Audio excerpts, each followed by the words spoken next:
Natasha Robin on Fox 8 News, Louisiana's home teams.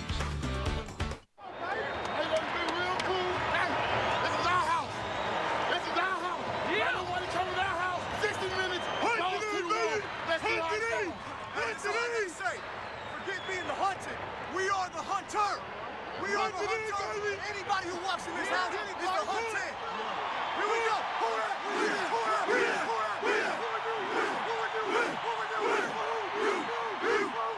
If you're all in, give me 3 claps. Give me 3 claps. Give me 3 claps.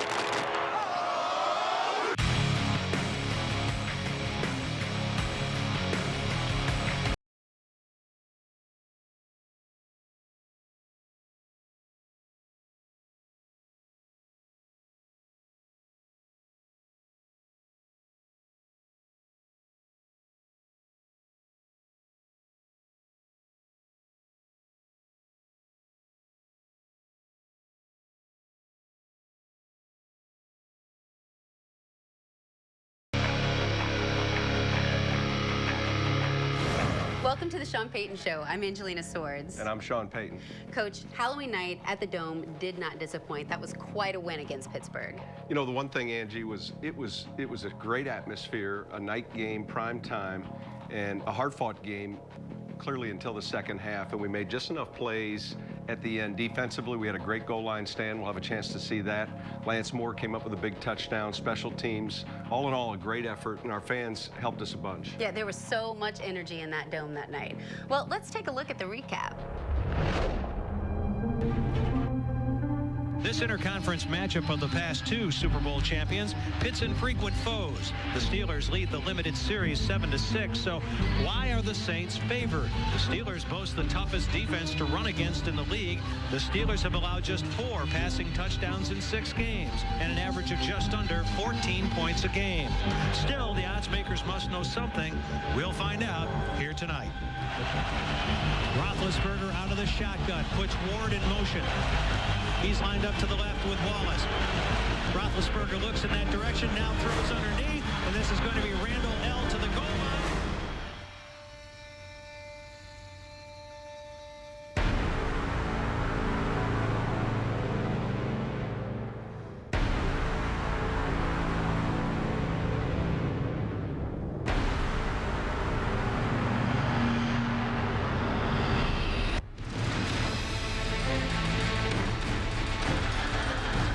Reed puts it up and through from the right hash mark, but the Saints, with a brilliant goal line stand, make the Steelers settle for the field goal of 19 yards by Jeff Reed. Saints bringing an inside rush, and he's going to be taken down again. Second sack of the night, and Will Smith is in on another one. Snap placement kick is perfect. Garrett Hartley, with 8 seconds remaining in the first half, ties this game at 3. Here's Breeze, pumping, throwing. Back shoulder, catch by Colston at the goal line. A 16-yard touchdown strike to Colston. He's in the end zone for the second time in 2 weeks. Handed off Mendenhall. Running room, turns the corner. He could be gone. 15, 10, 5, touchdown. Rayshard Mendenhall finds running room right side and goes into the end zone from 38 yards out. Steelers drop off in coverage. Breeze pats the football. Wide open at the 45-yard line. Robert Meacham, Palomalu, and Clark bounce him out of bounds way down deep at the 26-yard line of the Steelers. Breeze has 3 receivers to his left. That's where he looks, and he's hit as the ball comes free. Breeze hit in the pocket, ball free on the carpet. Steelers say they have it.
Before we get ahead to the Carolina Panthers, we have a chance to look back at our win versus Pittsburgh Sunday night in the Dome. And there are really two key segments, not key plays. You're going to see a goal line stand, which was critical for us in the second quarter. And then in the fourth quarter, Lance Moore's touchdown. So let's start with first and goal at the half-yard line. Watch the penetration here. We're just looking at Cedric Ellis is going to beat or rush this gap. Now, the right tackle for Pittsburgh is in charge of coming down with the right guard pulling on this scheme. Cedric's too quick. He gets penetration and ends up giving us a minus play or a minus yardage play to start the sequence. So quickly now we go to 2nd and 2, 2nd and a long 2, and again, another important sequence. Pittsburgh now moves into their goal line offensive set. And so Ben Roethlisberger's at the line of scrimmage. He's probably looking more than anything else at this little bubble that we play in our goal line defense. We overshift one way, we overshift the other way, and in this case, the overshift is taking place to the left. So you see him make a call that alerts them they want to run the ball at that bubble. Jeff Charleston at the defensive end position does a great job taking on his block and then getting his left hand out on Mendenhall to let the others clean up here. So we're going to jump ahead here, and we're going to get to the fourth quarter. We just had a turnover, and we're in a position to go ahead by more than one score. So it's first and goal from the 9, and we're going to get in a run set, which is a strong backfield set with our fullback Heath Evans. The halfback is at 8 yards, which is a heavy run indicator. And so we're going to give the illusion we're running a power play. And what that is just simply Carl Nix pulling, all right, double teams down, the fullback leading it on the defensive end, and Lance Moore coming in to block this safety. That would be very common for the defense to see. But you're going to see Lance go past the safety. Marcus Colston is going to run what we call a whirl on the backside. Drew's going to do a great job of selling this play fake and look for Lance Moore behind the coverage. So good run sell. Clark, the safety, moves forward, and there's a quick window. The throw is accurate. Lance does a great job in traffic. He's going to get hit here, but he holds on to the football. Those would be two key plays in last week's game against the Steelers. Next up, defensive tackle Remy Ayadel brings the heat. They used to call me Kobe before Kobe was Kobe. The Sean Payton Show is brought to you by Crystal Clear Imaging, Sign Solution Specialists. Hollywood Trucks, the #1 choice for entertainment transportation. Carrollton Tech, a leading provider of network services and website development. I'm Rob Ennis.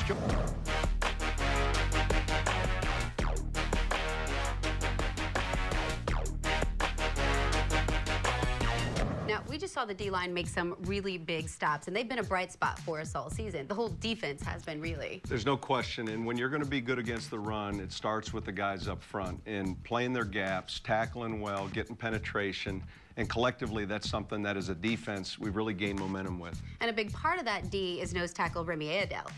Well, it all starts with the nose inside. He's someone that's come on and just been consistent for us on first and second down. He comes from a family of football players. His brother's a linebacker. Both are from Texas. Both of them probably a little in the tank after the Rangers loss. Yeah, I'm sure he is pretty bummed because he is an avid Texas Rangers fan. And when he invited us to watch Game 1 of the World Series with him last week, our producer, Dina Davis, who's also a big baseball fan, happily obliged. What are you here for? We're here to watch the Rangers win the World Series. I see a lot of people clapping, I see Ranger fans clapping, so something's good going on.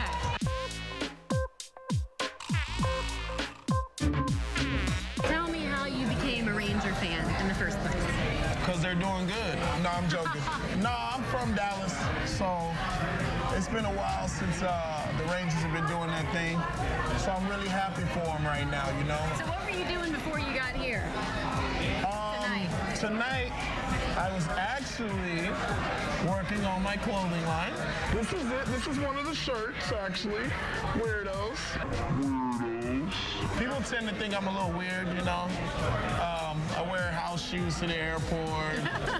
I do weird stuff. So me and my couple of my buddies back at home, we decided to make a clothing line. I just actually got it in our first store about an hour ago. Damon's, right by the Nike factory. And Nouveau. By November on Canal Street, it will be there. You loved playing for the Sooners in college, right? Yeah. I did. It was cool. It was a great experience. I was supposed to go to Purdue. That's where my older brother went.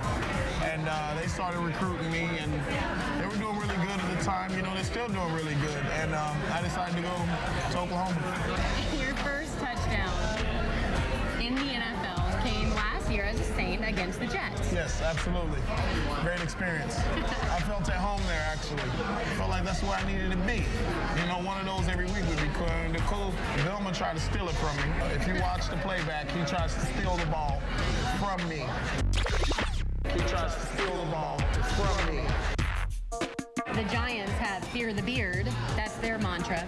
You guys have claw and antlers, deer. Can you do that again?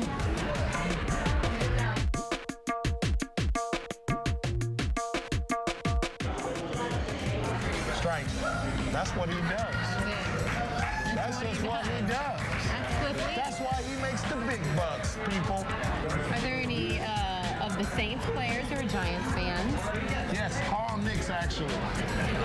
I don't know why, because he's from Oakland. Is that Janet Jackson? Where? Janet Jackson? Really? That's how you feel about this whole situation? Where did you get that from? I don't know. I found it. Really? It looks brand new. That's what they got all the tags on the inside. I see that. Yeah, you just sit it right there. It's about time, dog. I mean, geez Louise. This is the Mario Presley. I guess we can call him Mr. GQ. No, these two teams he's playing, they're going down. You never played at all growing up? It wasn't my thing. I like, you know, football and basketball was kind of, I played basketball a lot when I was younger, surprisingly. Point guard. What? Kobe. They used to call me Kobe before Kobe was Kobe.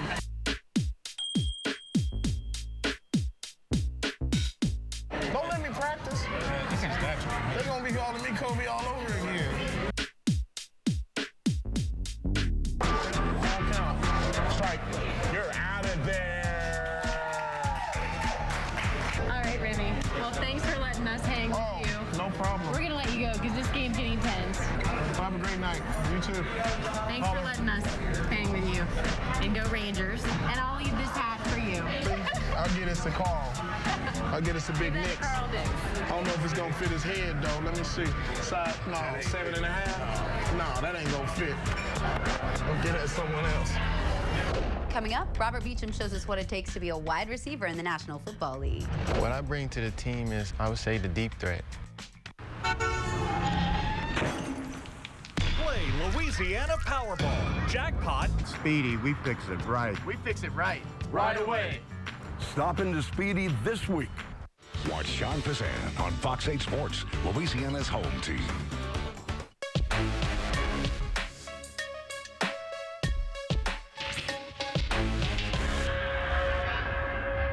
Coach, the Saints have a bevy of talented wide receivers, and even though they do compete for the same position, this is really a tight-knit group of guys. Well, I think it is, and I think the first thing they all have in common is they're unselfish, and they work hard together. They're all competing for the touchdown passes. They all want the receptions in the big games. Curtis Johnson, their coach, does a great job of keeping them focused. They're fairly quiet, unassuming guys, but very competitive. Marcus Colston handles the split end duties. Lance Moore plays a lot in the slot. Devery is a big play receiver outside. Robert Meacham is another big play receiver outside. Well, we got to spend some time with Robert this week in the Saints indoor practice facility, where we learned that he was first a Cowboy and then a basketball player, all before becoming a professional wide receiver. Breeze, double pump, still can't find anybody. Retreats, throws it downfield into a crowd. Intercepted. Coming up with it is Kareem Moore. What I was always taught since a young kid, pay attention to a defensive back. He doesn't know how to carry the ball because he never has it.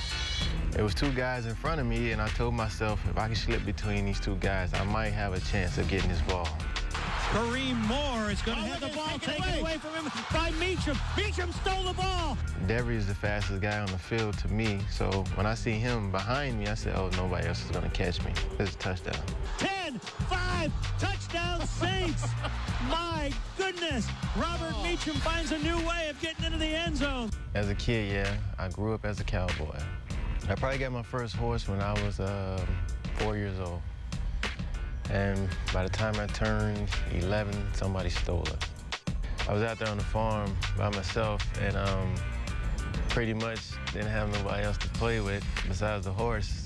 I could bounce the ball off the ground. He hit it up with his nose. I was out there with him most of the time. Won some titles with the Tulsa Jammers. Won BCI Nationals. Won the state in Oklahoma. I used to consider myself as like Chris Paul or Jason Kidd. You know, for me to get all the assists, I felt like that was me scoring 30 or 40 points. It also helps because football is kind of like basketball. Once you get the ball in your hand, you can do what you want to do. And then you being a point guard, it's like Drew being a quarterback. You know, he can distribute and do whatever he has to do. Drew is the first quarterback I played with besides Little League ball that if he throws a bad ball, he's mad at himself. That's shocking for a player, you know, for a quarterback to get on himself, because a lot of times they don't. They get on the receiver for them maybe throwing a bad ball. I was taught by Trooper Taylor, it's not a such thing as a bad ball, because when the ball's coming to you, no matter how it gets there, it's a good ball. I went to the University of Tennessee because I wanted to learn how to be a wide receiver, and then able to grow up. Being in Oklahoma and going to OU, that wasn't a good choice because it's too close to home. I knew if I would have went to OU, I probably wouldn't be here right now. I'd probably be back home in Oklahoma, wouldn't be living out my dream. When the Saints drafted me, I was kind of shocked because they had a great group of receivers already, so I'm like, where am I going to fit in with these guys? When I first got here, the guys embraced me like I was their own little brother. We got a real close group, and that's kind of different because we all play the same position and we all fighting for the same job. We talk about every little thing with each other. Well, what I bring to the team is, I would say, the deep threat. Wide open at the 45-yard line, Robert Meacham. I really want to become an all-around wide receiver because when you can do everything, it's pretty tough to guard a person that can do everything.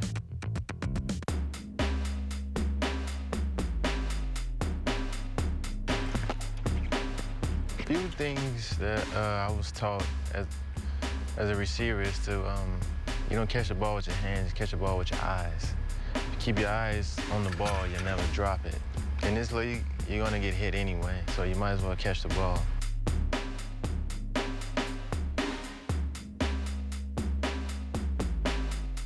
If you're using a jug for the first time, I would suggest that you wear some kind of helmet or something that's going to protect your face, just in case the ball slips through your gloves. Woogie, you were supposed to clean my shield, Woogie. Sometimes it just slips through and it's going to get you a dinger. Some people say try to have your hands in a diamond shape to catch the football.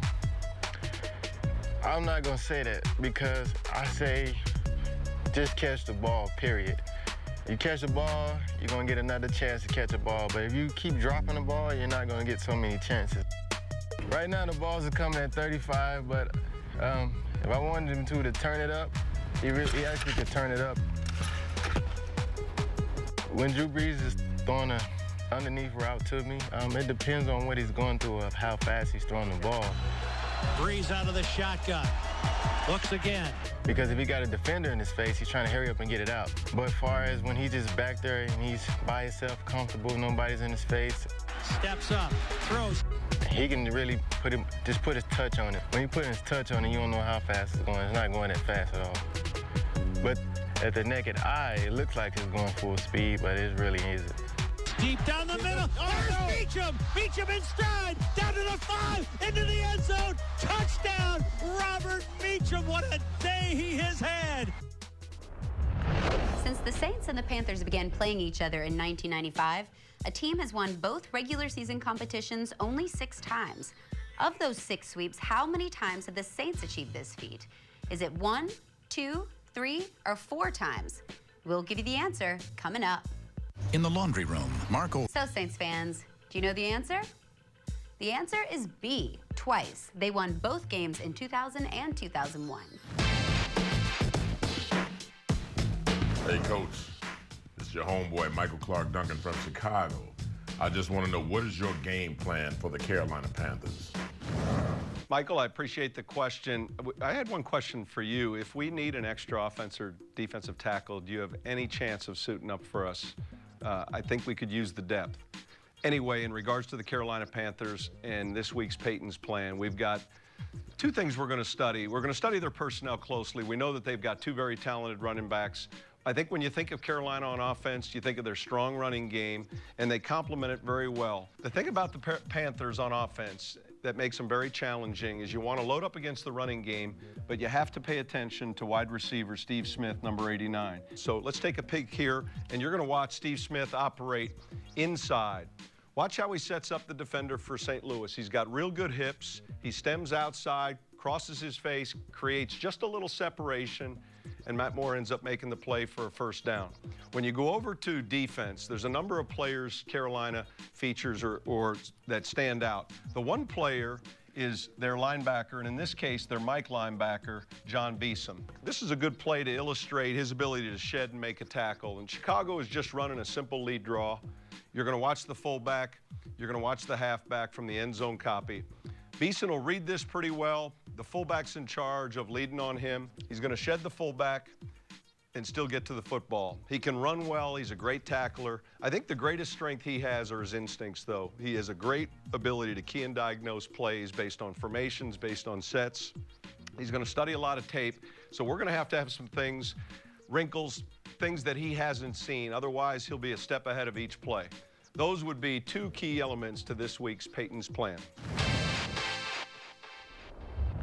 Coach, the last time we saw Tracy Porter was beginning of October when we hosted the Carolina Panthers at the Dome. Yeah, there's a little bit of irony because we're going to see him again. He's going to play this Sunday, and I think we're going to have Jabari Greer back. So one by one, we're starting to get some of our injured players back, which is encouraging, and we're going to need them. This is a Carolina Panthers team. Although they haven't won a lot of games, they're very well coached. They're playing extremely hard on defense. They're making a quarterback change again and going back to Matt Moore. So on the road at Carolina, we've yet to ever beat this team twice in one season. So this will be a big challenge for us, and it's an important game coming right before the bye. And we're really excited to start getting these injured players trickling back in. This is a good time. Well, you guys travel safe, and we will definitely be rooting for you from home. We'll see you next week. My dad put a goal up. I'm like 5, 6 years old. He put it up, 10-foot goal. I'm like, dang, I can't reach it. He said, figure it out. I said, all right. I'm gonna get you, I'm gonna fix you. So what I did was I tied my horse up to the pole, and I stood on the back of him and tried to shoot off the back of him. My daddy got mad, but I said, I couldn't reach it. You know, you told me to figure it out, so I tried to figure it out. Other than that, we got over that little issue.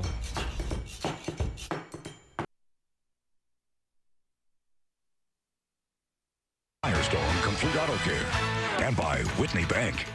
No Saints game today, but we still have defensive captain Jonathan Vilma with us here on the Final Play. Now, you were playing a game on Turkey Day. Yeah. Have you had a Thanksgiving meal yet?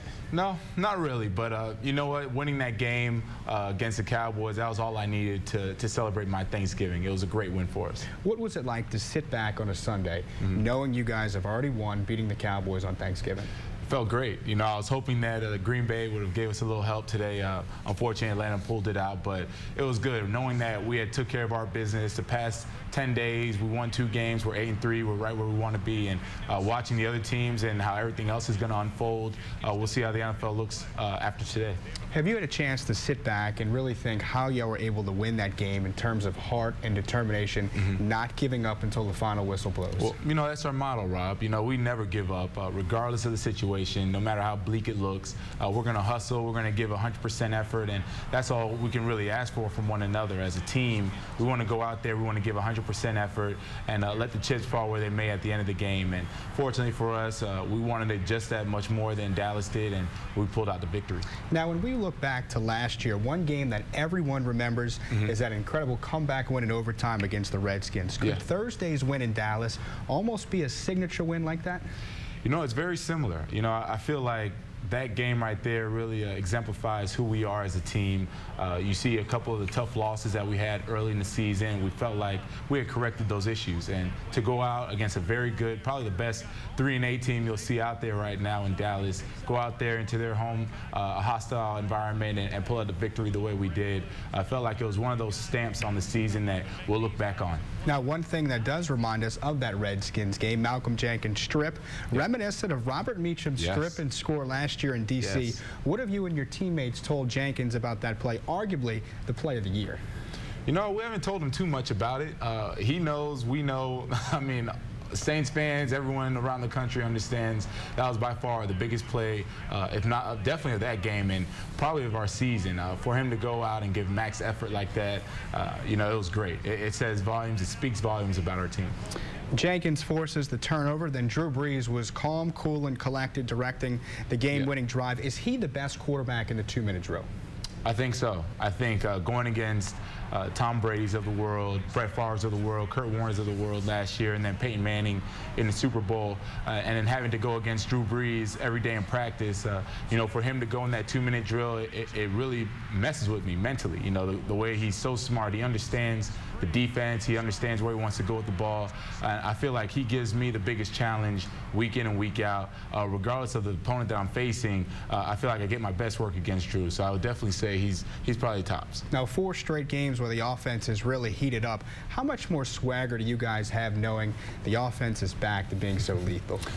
There goes that word again, swagger. Yeah, I'm still hesitant to speak on swagger. You look at some of the games, the way that we've played these games, we haven't been as dominant defensively for whatever reason. And, you know, we definitely want to get that corrected, especially going into this back stretch of the season, getting ready for the playoffs. You know, we feel like we want to be hitting our stride when the playoffs come. So, you know, right now we're excited about the wins, we're excited about the victories, but we understand we have work to do, though. You said this defense hasn't been as dominant. What do y'all need to do defensively to take the next step to continue this run here? You know, we're doing everything. We're about this close. I mean, we're doing everything well. We're doing everything good. But, you know, we want to be great. That's what we strive for. Greg Williams, he preaches it day in and day out. We preach it as a unit to each other. So, you know, for us, we want to be dominant, and that's not giving up a 60-yard reverse for a touchdown. That's not giving up single high, easy passes into our passing lanes. That's not giving up 3 rushing touchdowns. So we have work to do defensively. What about Reggie? He struggled mightily in his first game back since that broken fibula. Should fans be concerned about 25, or do you just say, hey, he's going to bounce back against Cincinnati? No, he's going to bounce back. You know, Reggie is a true professional in every sense of the word. He's going to bounce back. He understands that you can't turn the ball over. You just can't do some of the things that he did. And for him, it had been 10 weeks off, and now he's going to get back into it. So I'm really excited to see what he has in store for us. Now, Cowboy fans were pretty tough on him last week, chanting Reggie every time he struggled. You know him pretty well. Does all that stuff just fuel him and motivate him to silence his critics? Yeah, I would say watch out Cincinnati, because when you have a determined, focused, ready to be out there, energetic Reggie Bush out there, I mean, it's something special. You've seen him when he played Arizona. Anytime he touches the ball, he has the potential to score a touchdown. So for him, I understand he had a bad game. Everyone understands that, but we know that he's going to come back, and he's going to come back ready to go. Saints fans should be excited to see number 25 back in the end zone. So much more with number 51 straight ahead, still to come on the final play. Will the Falcons ever lose again? Coming up, we'll hop around the division to check in on Atlanta, Tampa, even Carolina. Plus, hear what JV says about next week's opponent, the Bengals, featuring T.O. and Ocho Cinco. We're enjoying an off day with Jonathan Vilma on the final play.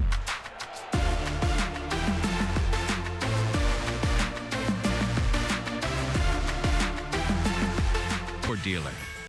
We love our black and gold champions, but you don't have to be a football star to be a champion. Children of incarcerated parents are innocent, but face many tough challenges, and without intervention, they have a 70% chance of ending up behind bars themselves. Become a mentor and a champion by giving hope to a child with an incarcerated parent. Volunteers of America's Mentoring Children of Promise program is making a difference by breaking the chain of violence right here in your community. To find out how you can be a champion, call Volunteers of America today.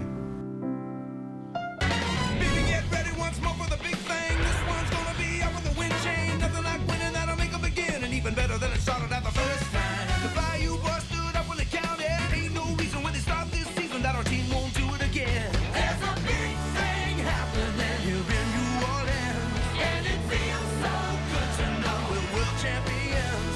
And they ain't just marching, no, they're playing to win. 'Cause the Saints on Fox 8, yeah, the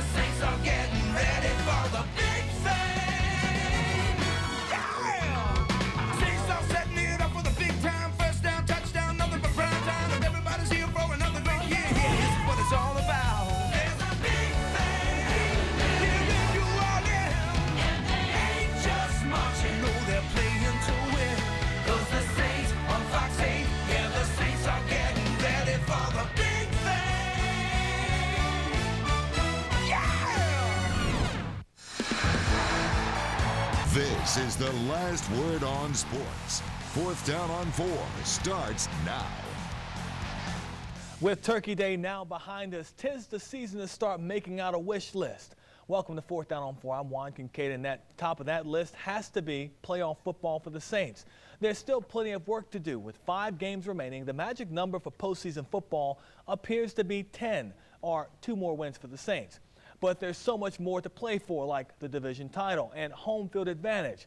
But to do that, payback will be in order, kind of like it was on Thanksgiving Day when the Saints stole the show, albeit late, in Dallas. Here's Jim Henderson.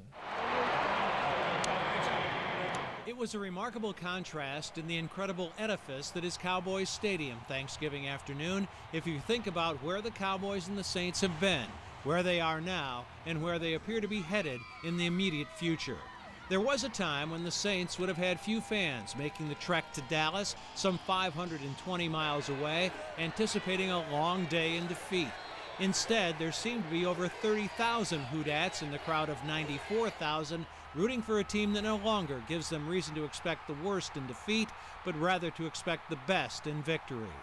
At one point, the Cowboys led the series 11-1 and later 14-3. The Saints have now emerged victorious in 6 of the last 7 meetings. While the Saints are hoping to lapse once again into the Super Bowl dreams that they dreamed and that came true just a season ago, the Cowboys were just hoping they could avoid another non-winning season. One can, one won't. The loss on Thursday guaranteed the Cowboys their 9th non-winning season since Jerry Jones took over as the owner and general manager in 1989. There was a time when the Saints were already playing the role of spoiler with a third of the season remaining. Now they play the role of defending champion of the football universe. The Cowboys deny that they're reduced to that role, but at 3-8 and with games still to be played against the Colts and 2 against the Eagles, that's exactly the role they'll play. The only thing the Cowboys have to be interested in is the possible return of Tony Romo before the end of the season and the probable return of Jason Garrett as the team's head coach after it. The Saints and their fans have much more to be interested in, like the possible return to the playoffs, the possible return to the NFC Championship game, and the possible return to the Super Bowl. It's the dream of the dream that seemed impossible when the Cowboys dominated the Saints in our club's formative years as losers. It is now the dream of the dream that only seems improbable, and less so with each win, like the most recent one. Jim Henderson, 4th Down on 4. It is going to be a fight to the finish for the Saints. 3 of the 5 games will be away from the Superdome. 2-9 Cincinnati is up next, and it's going to be cold. After that, the next 4 are all fighting for playoff spots, including St. Louis that's in the thick of their race in their division. At Baltimore on December 19th, the big one in Atlanta on the 27th could decide the NFC South winner, and the Saints will finish up at home against Tampa Bay on January 2nd. It's that point in the season where the wins are important. This month is not the only month, but it's certainly a critical month, and with as competitive as not only our division is, but the conference, I think that's what makes this win significant. We're going to talk Saints tonight with Bradley Handwerger. He covers the team with WWLTV.com. And Bradley, thank you for being here. Always nice to have you on the show. 4 weeks away from the Saints versus Falcons game, but there's so much that could happen between now and then. It's almost easy to look ahead to that Falcons game because it may end up being to decide the division, but we can't overlook the other 3, huh? No, I mean, you look at it and you've got Cincinnati still on the docket, and they're not exactly a team that's going to scare a lot of people right now. You got St. Louis still there, and they're out of that weak NFC West. But then you got that Baltimore game that's really kind of hanging over everybody's head. And I think that, more than anything, is going to keep anybody from looking forward to Atlanta. I found myself having a difficult time figuring out who I wanted to root for, the Falcons or the Packers. Look, we want the Falcons to lose at the end of the day, but there are so many other teams that are in that wild card bunch. The Packers, the Giants, the Bucks, other teams that we need to see start losing some football games, that if the Saints don't end up catching the Falcons, they lock themselves into that wild card. Yeah, you know, the players out there, they're like, you know, if we just keep winning, we'll take care of business and things will work out. Well, that's not exactly true. they need other teams to lose. I mean, right now they're looking at it where if the whole cliche, if the season ended today, they'd be in the playoffs as the 5th seed. Well, that means 3 road games if you include the Super Bowl.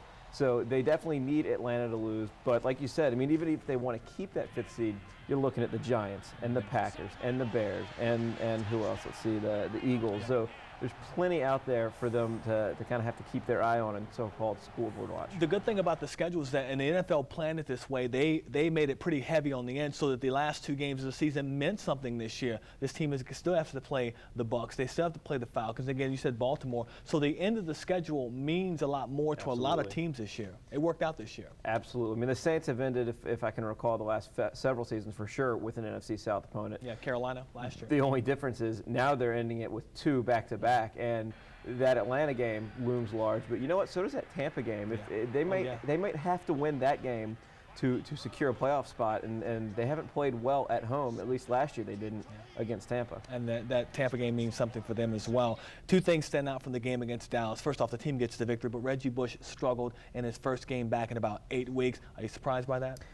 Not really. You know, he's had slow games coming back from injuries in his past, but also, when you look at it, it's a 4 to 6 week injury, we're told, to begin with, and then it blooms to 10 weeks. And for the past month, it's all been like, Reggie, you're returning. Reggie, you're returning. And he thought he was coming back. And he thought he was coming back. So I think there was a lot of pressure on himself that he put on himself that really made it such a thin line on whether he was going to be successful or not. And I mean, he's also rusty. He's been out for 10 weeks. I think this team really misses Jeremy Shockey too, because you're starting to see some younger players that are going to need to start stepping up. The interception in the game, obviously Jimmy Graham's interception where the ball comes off his hands, a young player that's going to have to step up for this football team. Yeah, Torrey Humphrey's not going to be the guy for you? Yeah. No. Not this year. Not this year. But he needs to contribute. Young guys need to contribute for this football team. But Jimmy Graham is the one that, I think there's still a big upside with him. The coaches still love what he brings to the table, but he's hot and cold right now. Against Seattle, he made some magnificent catches and really played well. But then, against Dallas, he comes through, and it's almost like the spotlight, shone on him, and he kind of cowered a little bit. Okay, so you got the Will Smith domestic abuse charge that's pending up in Lafayette, going to court tomorrow to talk about that. I would imagine that Roger Goodell is keeping an eye on this. Should we expect fines and suspensions soon to follow? He's definitely going to keep an eye on it, because since he's taken over office, everything and anything that has made the league look bad, he has really come down hard on. And this is going to be one of those things. You don't want one of your players, doing what Will Smith allegedly did. And the only thing that makes me think he may not get fined or suspended, may get fined but not suspended, is he's not really a repeat offender like a Ben Roethlisberger. I mean, I know he's got the star caps thing going on in his background there, but I don't know if that would play into this as far as their off-field conduct. But Goodell wants his players to be squeaky clean. Absolutely. 5 games to go for this football team. What do you think they finish up in that 5 games? Geez, they're 8-3 now. Yeah. I think they need to get no fewer than 10 wins. That's 2-3 at the very least to make the playoffs. I think 3-2 absolutely secures it, and I think they probably end up 4-1. I think they go 3-2. They struggle at Baltimore, and Cincinnati always a tough game. 2-9 football team. Stay with us. More 4th Down on 4 when we come back.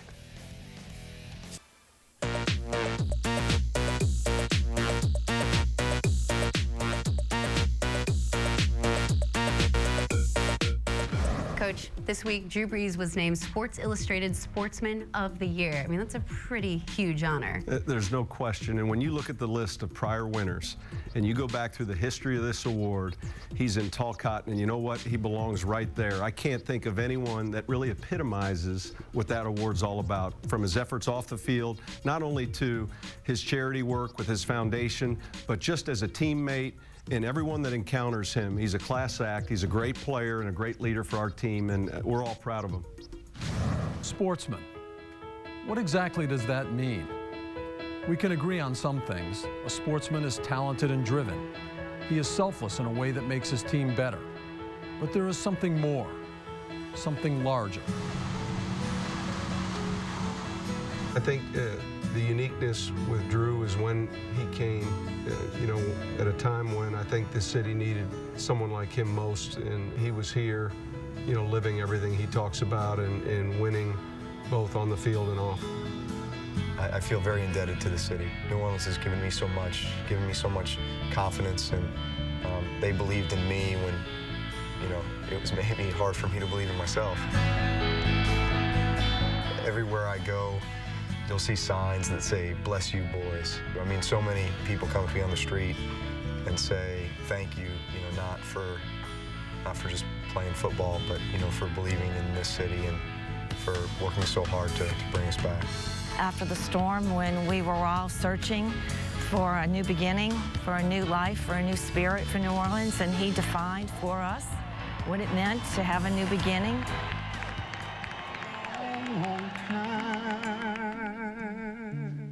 It might have been enough just to win football games, because New Orleans loves the Saints like few cities love their teams. But Drew and his wife Brittany sensed almost immediately that they could do something more, that they should do something more. Let's encourage each other and let's have fun, okay? All right, so. And in 5 years, the Breeze Dream Foundation has helped raise more than $6 million. They raised over $800,000 to help us put this field together. I'm just trying to give back what's been given to me. You just understand the opportunity that you have, not only as the quarterback of this football team to help us win football games and to reestablish this organization post-Katrina, but also to rebuild a city and a region. And not only that, but a mindset. I think more so than anything, the fact that New Orleans was realizing that, not only are we going to come back, but we're going to come back stronger. But in the end, maybe a sportsman is even more than all of this. Maybe it's a star athlete who not only wins games and tirelessly serves his community, but who also understands that life within the four walls of his home is the most important of all. And that, too, would be Drew Brees. Very passionate. I think that's the engaging aspect about his personality. I think that's evident very early on when you get to know him, and that's contagious. The way I look at my life is faith, family, football. Football is really a distant third. It's something that I do because I love the game. I've been blessed with the talents and the ability to play it. It does give me the platform to be able to make a difference in a lot of ways in the community and with our foundation and that kind of thing. So, football is important, but faith and family are 1 and 2. And we'll have more with Drew next week when we go one-on-one with the veteran QB. But don't go anywhere. Up next, rookie Saints players fall victim to the oldest prank in the NFL. The holidays are a time of gift giving and goodwill, and we're giving our customers. As a rookie, they make you carry their pads in. I've got to get food every once in a while. The most I've had to do so far is just buy food. They froze my helmet, and it was actually in a huge block of ice. I had to get a hammer and actually break the ice off to put my helmet back on and get ready for practice. Coach, being a rookie in the National Football League obviously comes with a few responsibilities. I know the veterans sometimes have the new guys carry their pads and helmets after practice, have them run some errands for them, and just in general give them kind of a hard time. I think that's an understatement, and I think this next segment you're going to have a chance to see one of the oldest rookie pranks in the book. And it starts off with, there's no such thing as a free lunch. Every year at Thanksgiving, we go through this long process of explaining where to pick up the free turkeys. The free turkeys are at the local grocery store. This is what you have to do to get them. There's a sign-up sheet, and almost every year, the same group of young players that don't know anything about this prank arrive at the grocery store. So what you're going to see next is an actor behind the counter at a local grocery store and a bunch of gullible rookies picking up turkeys and hams for some of their veteran teammates, and it's for Thanksgiving, so they have no idea of what's getting ready to happen. And I think in this day and age, the term would be punked, but this is what we're going to see. We'll cut to the grocery store. I think you'll have fun with this.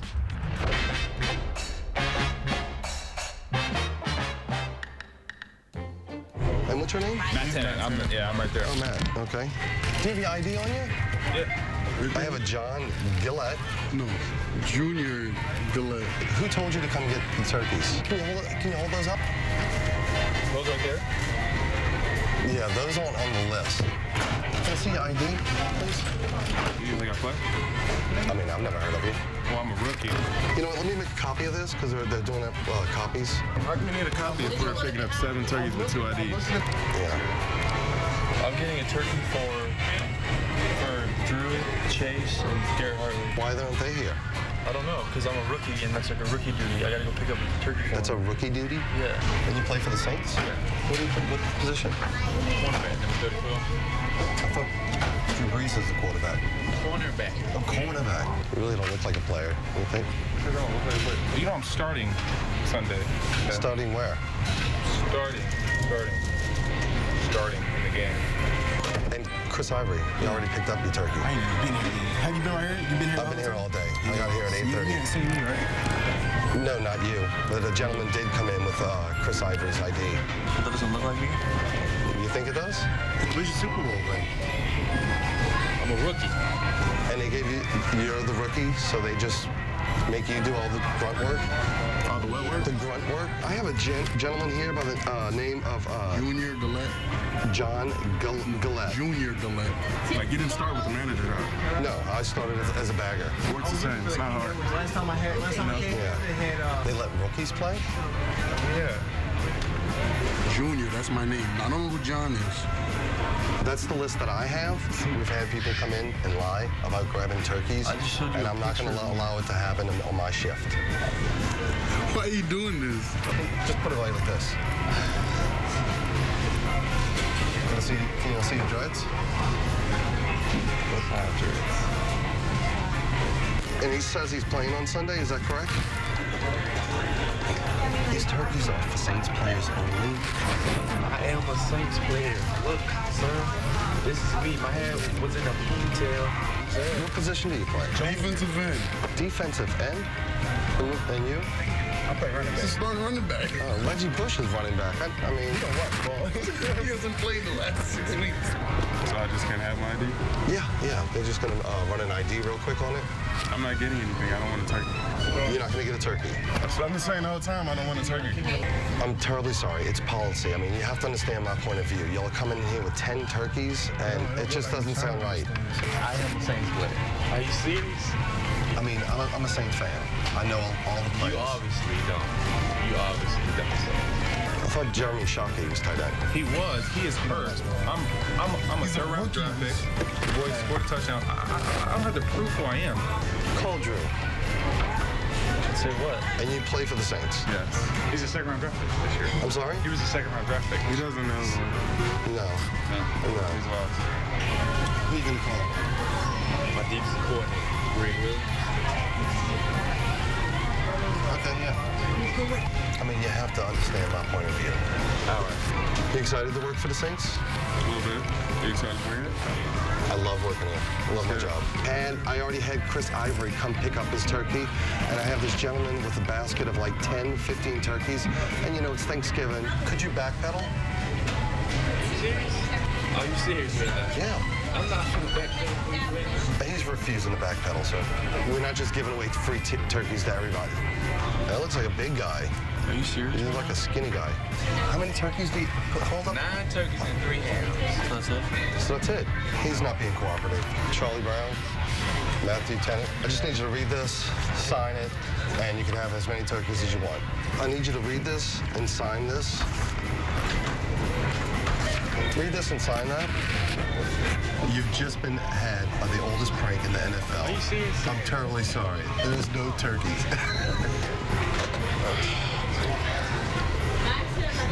So, what? That's crazy. You serious? I'm terribly sorry. We got a camera right there and a camera right here. All right. You've been punked, baby. I'm sorry about this. Wave to the camera. The last time the Saints met the Cincinnati Bengals, when was it and what significant record was set? We'll have the answer coming up.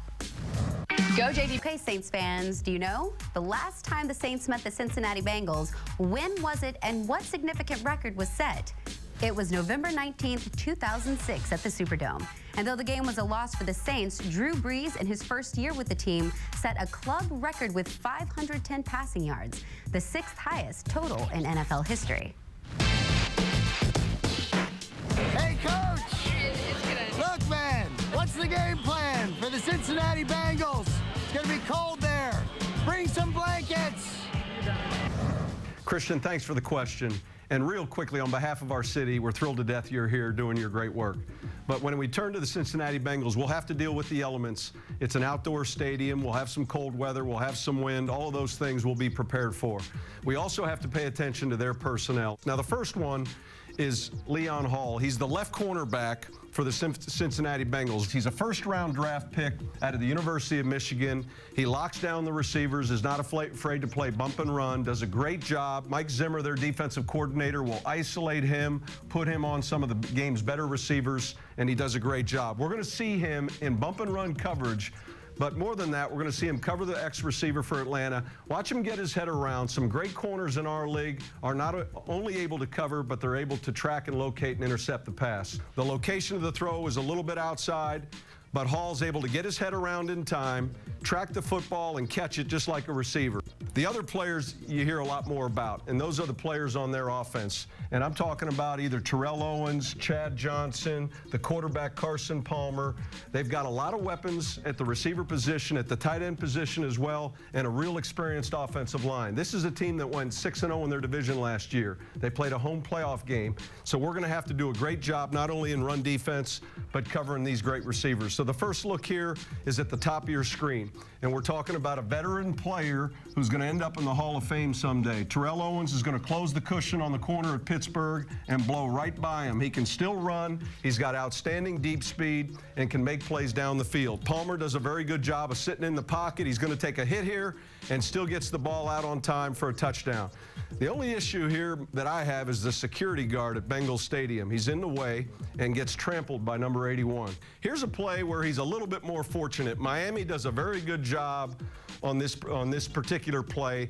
They get the ball deflected, it just bounces the wrong way. So you see Owens in the slot, it gets deflected, kicked, and then right into his hands. Sometimes it's better to be lucky than good, but he's both of those things. Defensively, those are key elements to our plan. We've got to be able to stop the passing game, neutralize the running game, and on offense, we've got to recognize where Leon Hall and the rest of their defensive players are with each snap, particularly when we get those bump and run looks. Those would be two key elements to this week's Payton's plan. Coach, you're traveling to Cincinnati this week to face the 2-9 Bengals at Paul Brown Stadium. This is going to be quite a game. It's a big AFC opponent, and you know the weather forecast is actually looking like 37 degrees with a possibility of snow flurries. You know, I think in December, and we're at that stretch run, we're at that point of the season where every one of these games matters, and this game kind of shapes up a little bit like last week's game. This is a team that won their division a year ago. Clearly, they haven't had the win totals they'd like for this season, but they're very talented with a lot of weapons on offense. Carson Palmer, who's experienced at quarterback, and a defense that presents a lot of challenges. So we're going to have to be ready to play regardless of the weather conditions. And we played this team once before in 06 and had trouble with them. Right, which was your first year with the team, last time we played these guys. Well, this is going to be an exciting matchup. You guys travel safe, have a great game, and we're looking forward to having you back home. We'll see you next week. I don't have you on the list. And these are for Saints players only. They're running your ID. I mean, it doesn't make sense. We've been having a problem with people coming to try to get free turkeys. So, you know, little guy, you don't look like you work with the Saints, I'm sure. They're world champions. They're scanning my ID saying that this is forgery. I want you to read this and sign it. It doesn't make sense. Oh my God. And down the stretch they come. The Saints have reached the three-quarter pole of the season in a fashion remarkably similar to the way they did so 1 year ago. Now with Sean Payton back in the irons of the contender to win the NFC South, he must decide how he rides the Saints in the last 4 games of the season to obtain a different finish under different circumstances than the one he brought home last season. It was Game 12 last year in Washington, Game 12 this year in Cincinnati. A year ago, almost to the day, Robert Meacham was the fourth quarter hero with a 54-yard touchdown reception. Yesterday, he was again with the fourth quarter grab of a 52-yard touchdown strike from Drew Brees. A year ago, the Saints prevailed 33-30 on the road in a game they easily could have lost against an inferior opponent. Yesterday, they prevailed 34-30 on the road in a game they easily could have lost against an inferior opponent. A year ago, it took one of the most unlikely plays of the season, Meacham's strip and score of an intercepted pass, for the Saints to win. In Washington, he did so with the stealth and glee of a congressman secreting through an earmark. For the Redskins, it was the melt away in the Beltway. Yesterday, it took one of the most unlikely penalties of the year as the Saints enticed a Bengal defensive tackle to move a goosebump into the neutral zone for them to win the shiver by the river. In both cases, a year apart, the Saints hadn't played their best, but had found a way somehow to win. Good teams do that. Great teams don't allow the confidence that we can grow into the arrogance that we will. A year ago, the Saints' luck gave out 2 games later in a loss to the Cowboys that began a season-ending 3-game losing streak. But by then, the Saints had built a lead by virtue of a perfect start. Now, as they turn for home, the imperfections and losses to the Falcons, Cardinals, and Browns have left the Saints driving to the wire, looking at Atlanta's behind instead of the rest of the NFC looking at theirs. And that's why the glow of victory in yesterday's post-game locker room was quickly displaced by the disappointment in how sloppily it was achieved. With 1 quarter of the season remaining a year ago, Sean Payton could give his Saints a relatively easy hand ride to the finish line. With 1 quarter of this season remaining now, he has to go to the whip, if not to catch the leader, not to be caught himself. And Bradley Handwerger and myself will be chatting. There's no such thing as a perfect game, much less a perfect season. Football is a complex human endeavor, encompassing a nearly infinite number of decisions, calls, moves, plays, and strokes of luck. There is no way to do everything perfectly. The record book counts a win as a win, and greatness is defined by a long string of victories.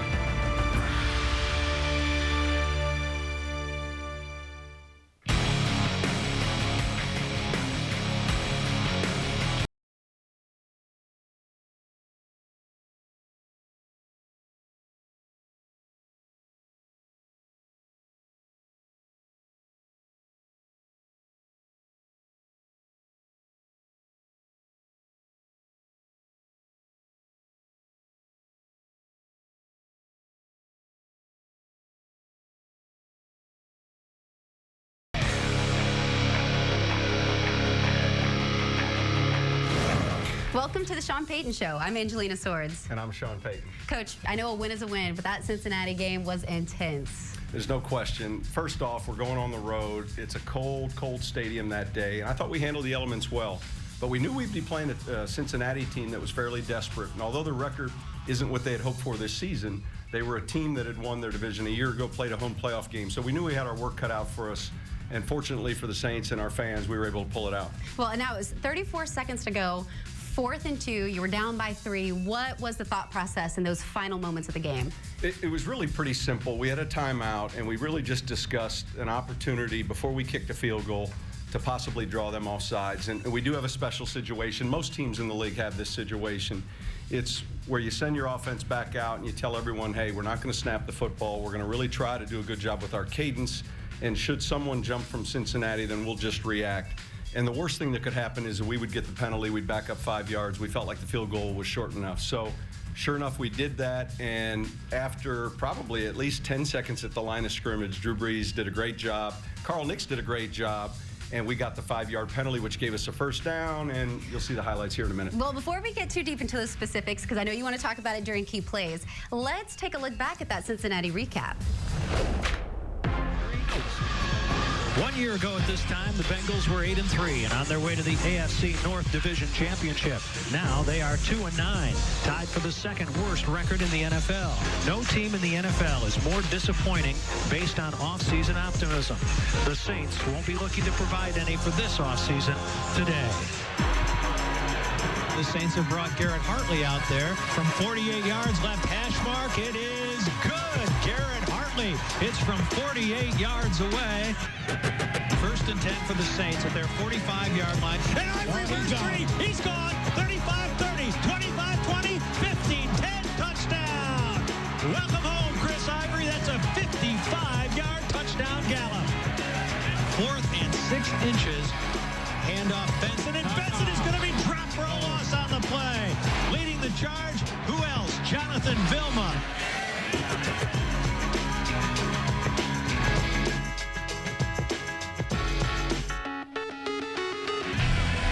First and goal from the 5-yard line. Feeling some pressure now. He throws, and it's touchdown, Terrell Owens. They'll give it off Benson, left side with second effort, and he is in. Saints at the 48-yard line of New Orleans. Breeze with time. Steps up, goes long. He's got a receiver. Meacham in stride. Touchdown! Robert Meacham coming through again. Benson, the tailback in the eye, gets the call right side. He'll waltz into the end zone pretty much untouched. Snap, placement, kick on its way. Has the distance, and it is good.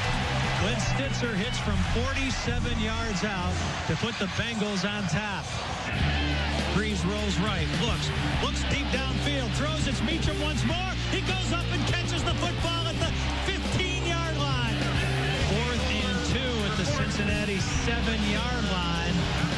And right now, the Saints offense remains on the field. Will they run this play on 4th and 2? Breeze is under there for a long time. Up front, and the Saints with the long count do draw the Bengals offsides with 34 seconds remaining. Breeze up under center. Breeze gonna throw, and it's gonna be caught by Colston for the touchdown. The Saints have retaken the lead with 8 seconds left in it. Saints trying to hang on for dear life defensively. Here's Palmer under duress, and down he goes. Back at the 48-yard line as the final seconds come off the clock. Take a deep breath, Saints fans. You are very much still alive. Before we get on to the St. Louis Rams, we're going to have a chance to look back at our win versus Cincinnati. And we've taken a couple key plays, one defensively and the other on offense, that we felt were certainly instrumental in our win on the road. And the first play comes late in the second quarter, right before the half. Our defense is on the field, and it's a critical goal line situation. And so when we talk about goal line offense or defense, we talk about the offense putting in the game, additional tight ends, a third tight end, and generally a big blocker here. So you're going to be defensively putting your big people on the field to match their personnel. So Remy Adele's playing the nose for us. You'll see John Vilma playing the strong side linebacker position. All right, over here on the weak side linebacker position, we're playing kind of a scrape technique. Sometimes with our alignment, the teams will try to run at this bubble that we give them. And so you'll see the quarterback signal opposite, and they'll switch the play direction. Here's a case where Carson does that. Vilma does a great job of scraping. Marvin Mitchell on the backside does a great job. The penetration by Will Smith and Anthony Hargrove allows us to catch the fullback in the backfield, and it's really about get off. The number one thing you can do in goal line defense or offense is win the first half second of the play. And we won the first half second there, which gave us a great opportunity to really hold them from a touchdown. The next picture we're going to look at, or the segment we're going to talk about, was the big run we have with Chris Ivory. And this ends up being a 55-yard touchdown run out of really a conventional running play. The only thing that's a little unique about it is Cincinnati is deploying one of their weak safety blitzes. And so the free safety is the safety lined up to the weak side of the formation. But Chris Ivory does a great job finding the hole inside, and then once he gets into the free, he can run very fast. He also runs with power. But let's look at the end zone copy, and we'll just talk a little bit about jab 37 power. And it's a simple off-tackle gap scheme run. Most teams in the league carry this, but watch the blocks by Carl Nix on the left guard. Jermon Bushrod gives us a real good block on the defensive tackle. Zach Stree fits up on this Mike linebacker and just stays on him. And here's the crease we're looking for. Chris Ivory finishes the rest of the play, and a 55-yard touchdown does a lot for your rushing numbers. Those were two key plays in last week's win. There were a number of other ones, but those were two that we wanted to point out. Up next, we go one-on-one with Drew Brees. This was a point where I thought I might not play football again. The Sean Payton Show is brought to you by Emancipated, premiering December 17th at 8:30 p.m. Eastern, 7:30 p.m. Central on CMT. And Hollywood Trucks, the #1 choice for entertainment transportation. As a coach,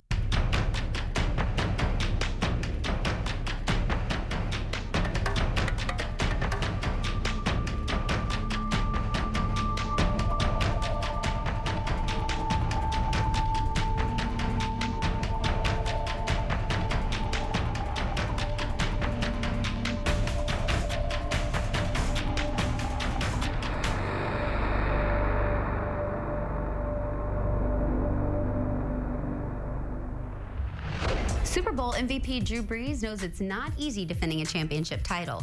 But despite the season's challenges, the Saints have fought back and have won 5 in a row. And their field general, well, he seems to have hit his stride again, leading his team to comeback victories in the final minutes of the Saints' last 2 contests. We sat down with the Saints signal caller to talk about staying focused, fatherhood, and the future.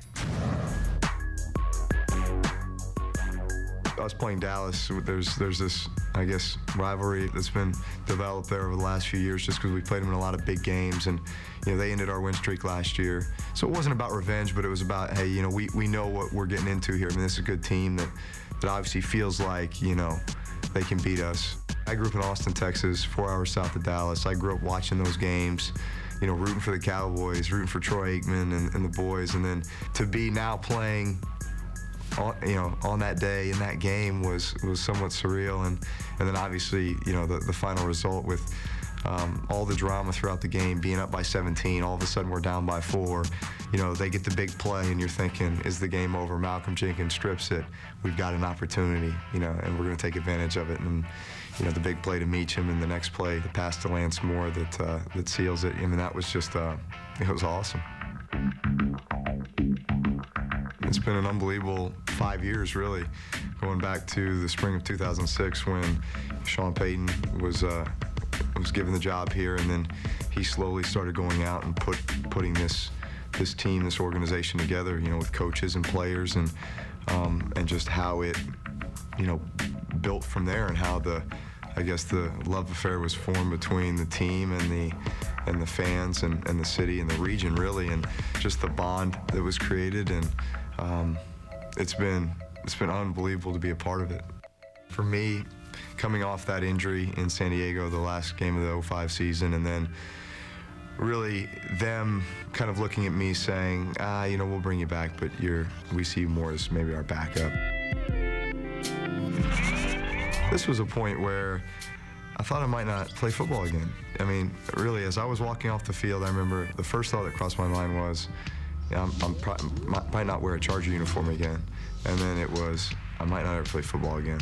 I've always been a very confident person. Now, that injury scared me to death, but once I realized, once the surgery was done and I felt like, hey, I'm going to come back, I was extremely confident, yet there was only one team that wanted me to be, their guy, and it was the New Orleans Saints. And he agreed to sign a quarterback who couldn't lift his arm above his head. Although I don't think I told him that. The funny thing is, I really probably couldn't lift my arm above here when the Saints first called me and said that, we'd like, for you to come on a visit, and we'd like for you to be our quarterback and lead this team. And had that not happened, I would never have had the opportunity in New Orleans. We have great leadership on the team, from the players, from our coaching staff, from Sean Payton. And so I feel like we did everything we could to prepare ourselves for what we were going to face. We all sought the advice of former champions and championship teams that had been through this before, and what are going to be the roadblocks, what are going to be the challenges. When I walked on this field today, just being around you guys and watching you last year, man, you persevered. The hard part is just trying to find a way to get that back. It's so much easier to chase after that championship than it is to defend that championship. As you go through the course of the season, you've got to find ways to kind of work through it yourself, because there always are challenges, and there's always going to be adversity, and it's going to come in a lot of different forms. It can come in the form of injuries, which we suffered very early on.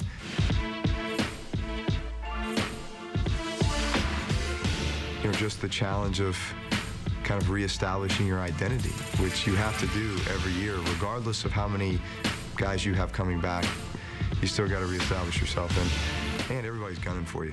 I mean, you feel like every time you step on the field, you're getting an opponent's best game, best performance, best game plan, and you've got to bring your absolute best every time out.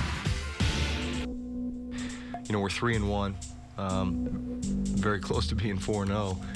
And yet look at all these things, look at all these areas that we have not, done very well in. We've kind of put our B- performance out there. We all looked at each other and said, listen, guys, we know we're not playing our best football right now, and we're all frustrated here and searching for answers, but I think the biggest thing is just remain confident, trust one another, and everybody just do your job. You know, focus on your routine and what makes you a great player. Just play within yourself. Don't try to do, you know, another person's job. They trust you, you trust them, and let's just worry about being as good as we can be right here, right now. I think that having faced that adversity early on has allowed us to be somewhat battle-tested. You know, we've had to win some close games, we've had to fight through some adversity, and here we are now getting ready to make a run at it in the month of December, and that's right where we want to be.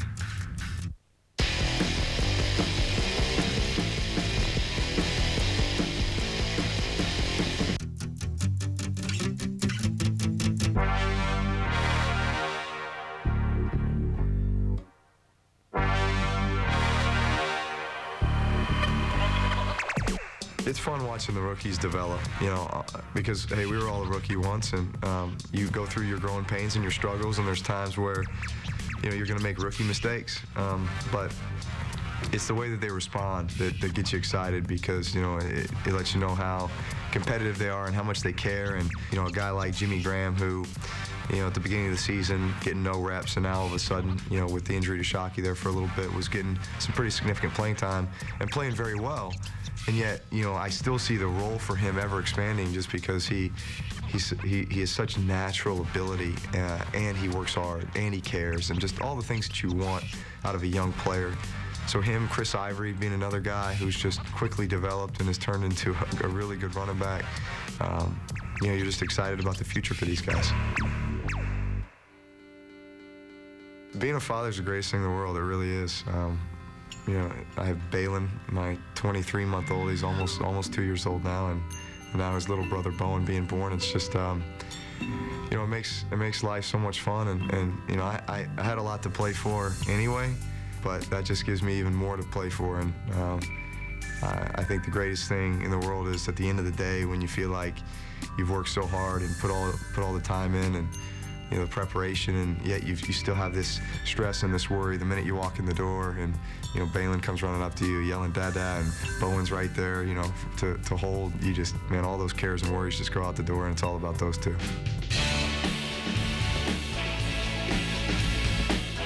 She's unbelievable. She really is. You know, there's so many times where I'll be leaving the house, and, you know, I feel bad about leaving the house, because I'm, you know, sitting there watching her, you know, hold Bowen, about to have to nurse him, and here's Balin running circles around her, and I'm just like, I wish I could stay. And she says, listen, this is your job. Go make us proud, and I'll take care of these boys, and, you know, just, we'll see tonight.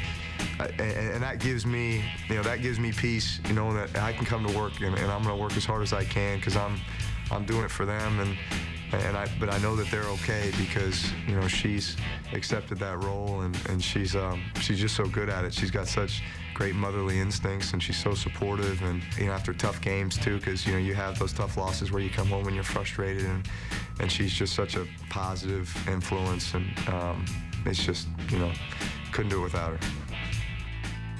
In 10 years, I think playing days will probably be over, and I'll just be a full-time dad, and doing a lot with our foundation still, because that's something my wife and I are very passionate about, and just kind of see what comes my way. But I think that so much of my time invested right now is with the team, and with, you know, trying to win championships, you know, just because it's such a finite amount of time, and you just, you got this great opportunity, and so I'm gonna owe my family a lot of time when I'm done playing. I drive a Royal Honda. We both. For every home game, I give away some of my tickets to a true saint. And a true saint is someone who's overcome adversity and is always looking to help others. This week's true saint is Janet Gibson Johnson. Janet has been a shining light in her community for many, many years. After surviving cancer, Janet made it her mission to raise awareness, from organizing a 24-hour cancer walk to fight this disease, to starting an annual health fair for her hometown of Vacherie, Louisiana. Whether it's being an active leader at her church, or taking in young kids who need guidance, or just being a positive influence, she has been an ever-present voice in her community. Janet, I hope you enjoy the game on Sunday. Still to come, Coach Payton gives us his game plan for the St. Louis Rams at the Superdome. There is no such thing as a perfect game, much less a perfect season. Football is a complex human endeavor, encompassing a nearly infinite number of decisions, calls, moves, plays, and strokes of luck. There is no way to do everything perfectly. The record book counts a win as a win, and greatness is defined by a long string of victories.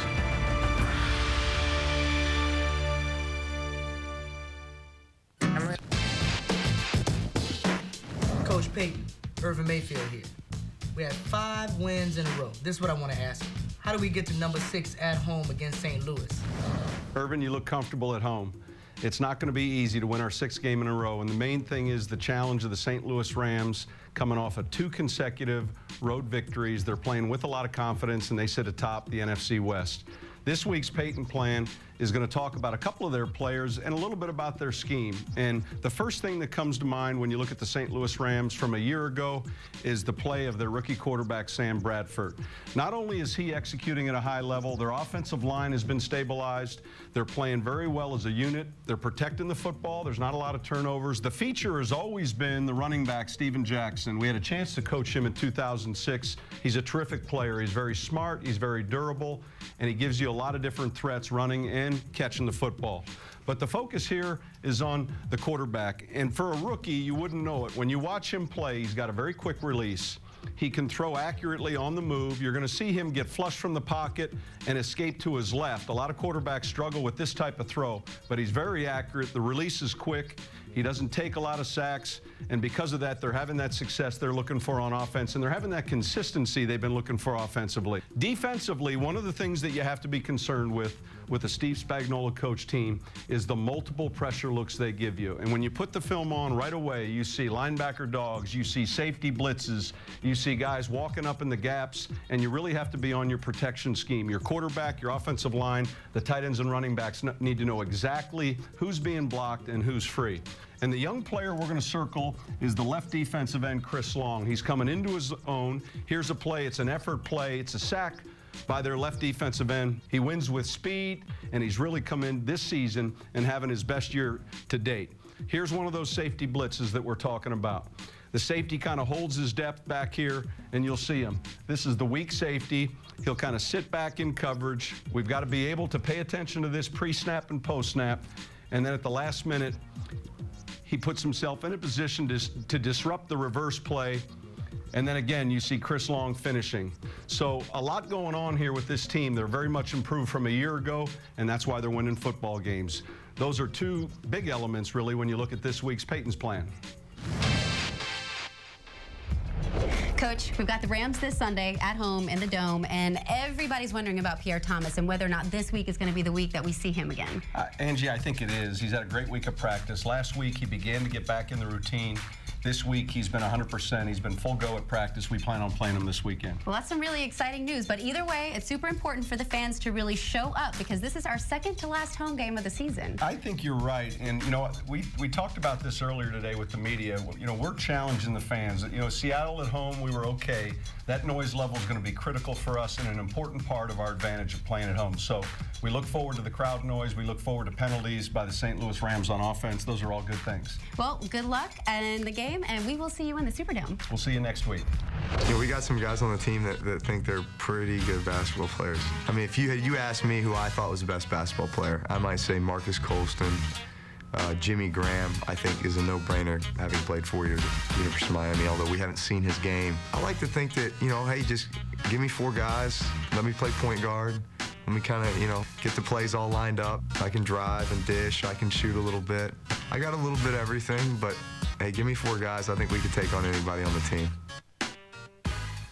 Roby appeared to suffer no long-term damage from the concussion that he suffered yesterday, and Payton expected him to be released from the hospital today.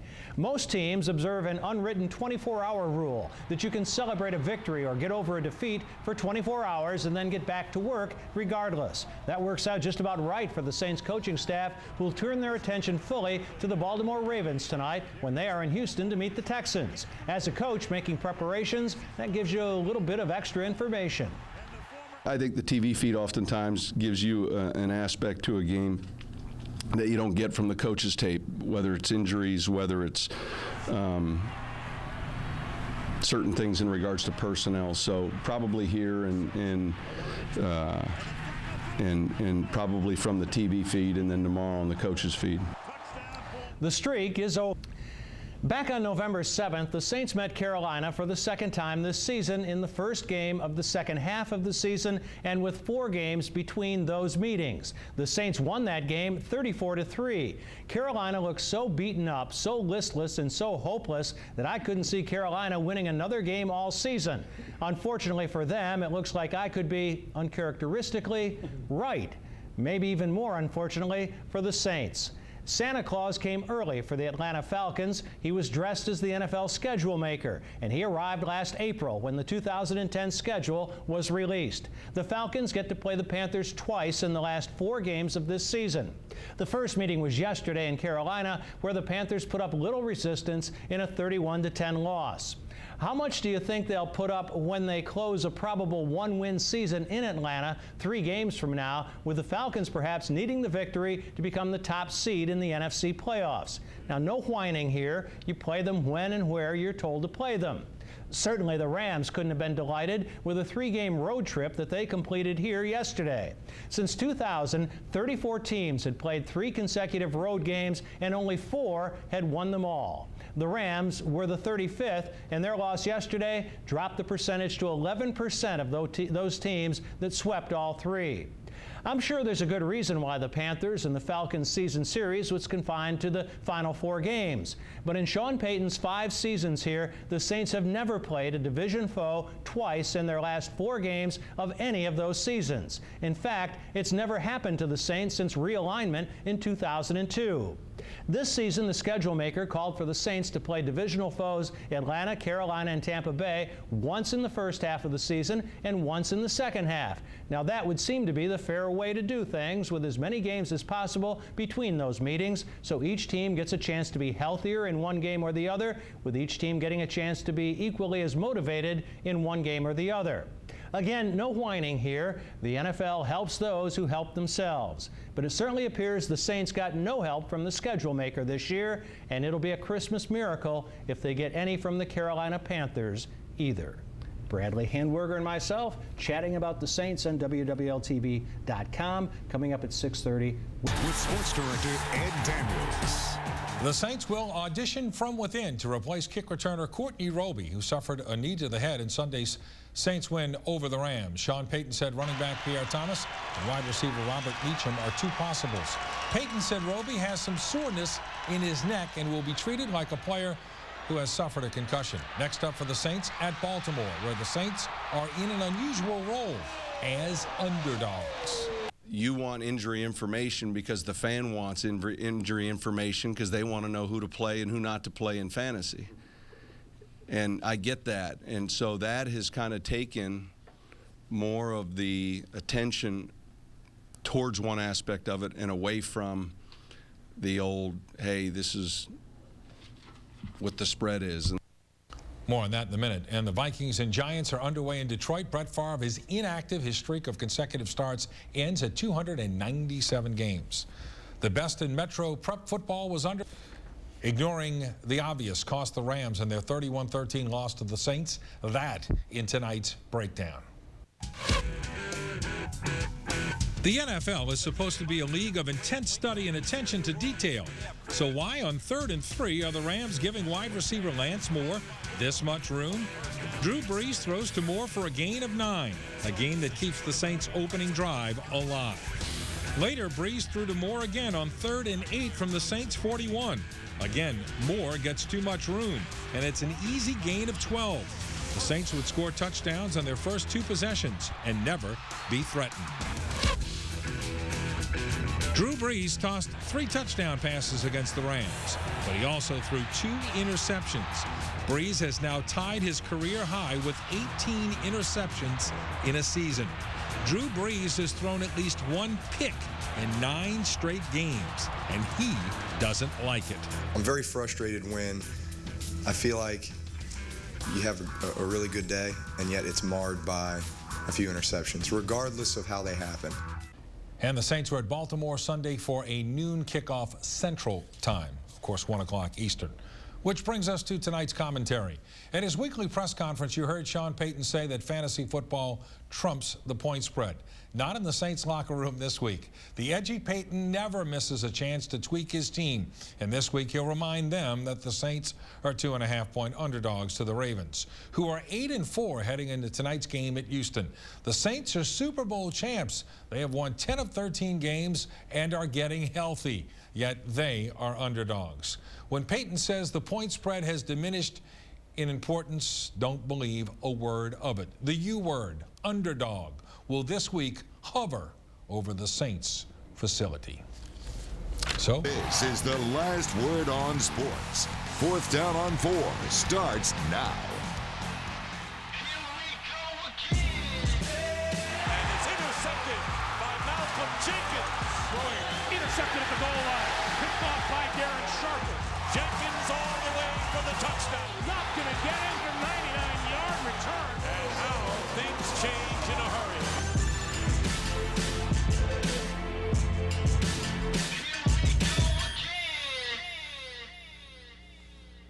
Welcome into 4th down. The Saints keeping pace in the NFC by setting the pace early today. A quick start against the upstart Rams settled this one in the first 15 minutes. And unlike previous wins, this game never really in doubt as dreams of the conference's top seed still dancing in the heads.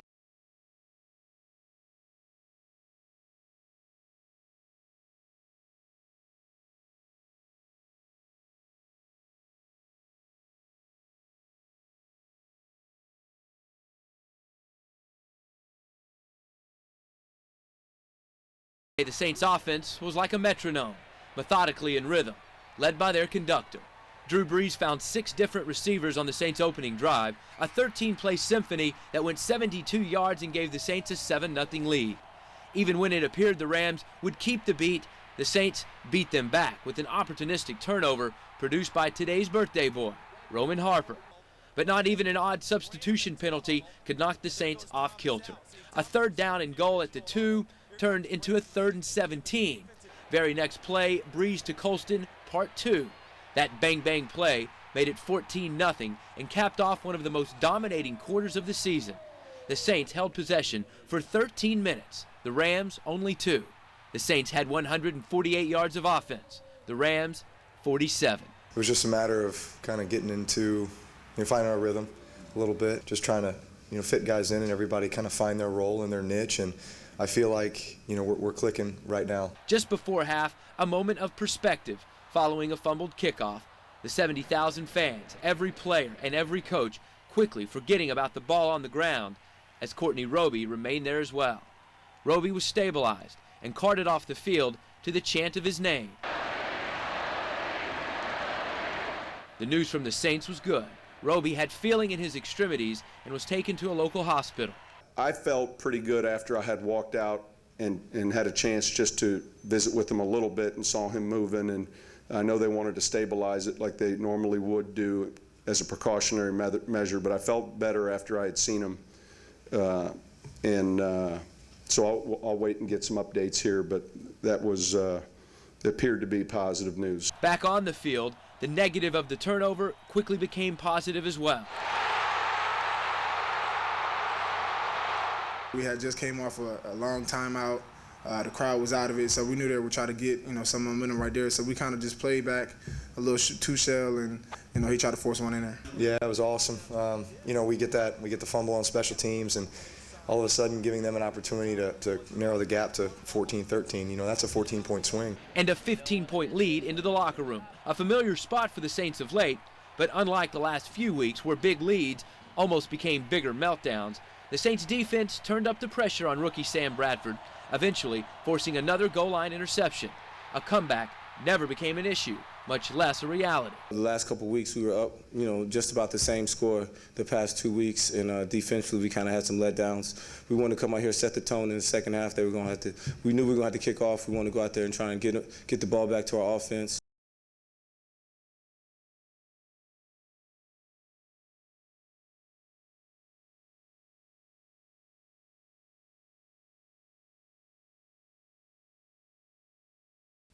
And so the beat goes on, but even with the NFC's second-best record, New Orleans would currently be the 5th seed in the playoffs. Points of emphasis this week at practice for the Black and Gold. Third downs, they converted 11 of 16 today after going just 1 of 8 last week. Against the Bengals, 11 penalties for 100 yards today. Those numbers pretty much cut in half.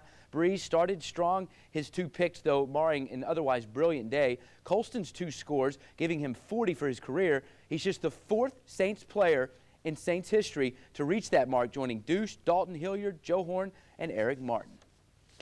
It's rare that a team is completely healthy at Week 14 of the NFL season, but the Saints were with the return of Pierre Thomas to their lineup. Juan Kincaid has more on Thomas's impact on the Saints offense. When Pierre Thomas is on the field, you usually know what you're going to get. Not today, though. In Pierre's first game back, you don't know how many carries you're wanting to give him. He handled what he got real well, both in the run and the passing game. Uncertainty surrounding the barely recognizable. It's been since September 26th that we last saw Thomas suit up for the Saints. But his long-suffering ankle injury is a thing of the past, making PT a sight for everyone's sore eyes. Awesome, man. Great to have him back. Just excited to see that face in the huddle, and you know, mixing Ivory and then Reggie and Pierre. It's just it's a good mix, and so obviously we've missed him. Glad he's healthy. Glad he's rolling again, and you know he looked good out there today. I was surprised to get as many touches as I did, but you know I knew he was going to test me and see if I was ready, and you know I felt ready. It was just it's been a while, so you know I'm just getting back to the groove of everything, but. You know, getting I feel a lot more touches in the second half. You know, it really gave me a chance to see where I'm at now, and I still have a lot of work ahead of me to do. So I'm not there yet. I don't feel like I'm there yet. Thomas's return brought about curiosity. There's only one ball, and there are 3 backs. What would Sean Payton do? How would he dole out the carries amongst 3 guys that have shown they can produce when given a fair workload? Payton found a way. The Saints' backs ran it 28 times for 125 yards. Chris Ivory had the most yards, Thomas the most touches, and Reggie Bush fell right in between.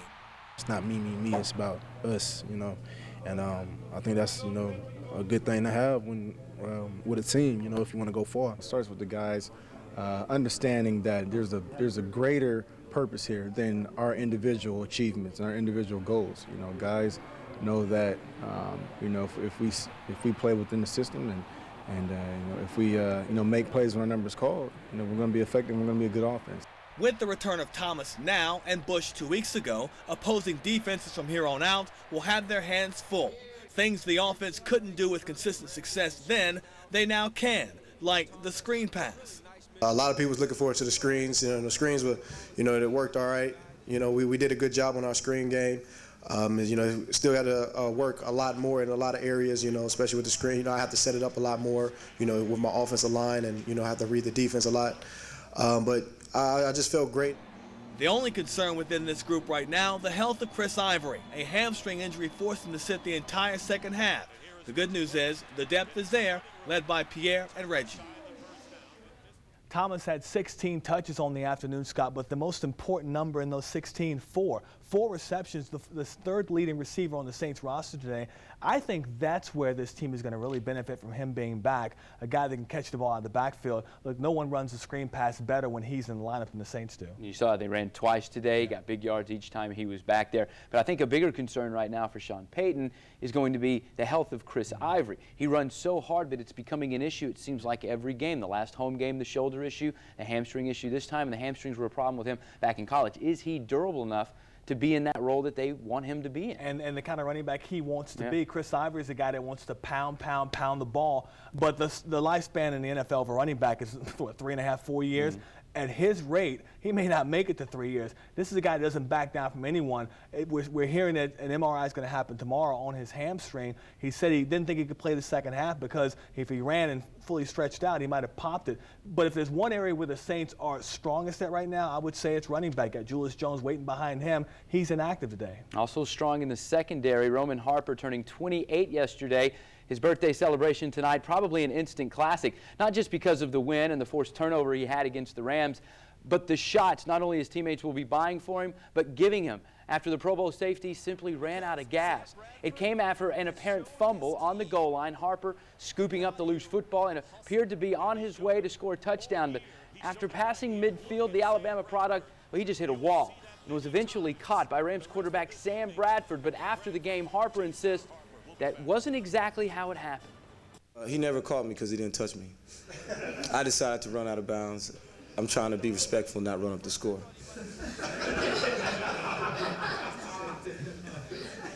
Next question. Harper could have been worn out. All the celebrating that he was watching Malcolm Jenkins do today. Talk about what Jenkins has done and how he's kind of almost a mini Sharper out there. I asked Darren Sharper about that. I said, you know, Darren, you came here last year. You said trust your instincts when talking to your teammates. Malcolm Jenkins is trusting his instincts and understanding that he has the ability to play the position. What I like of what Sean Payton has done, he's found a way to keep Sharper, Harper, and Jenkins on the field at the same time. And this defense, man, it's as good as anybody in the NFL. Greg Williams definitely earning his money. All right, with the win today, the Saints now have back-to-back 10-win seasons for the first time since 1991-1992. Still to come, the Hornets.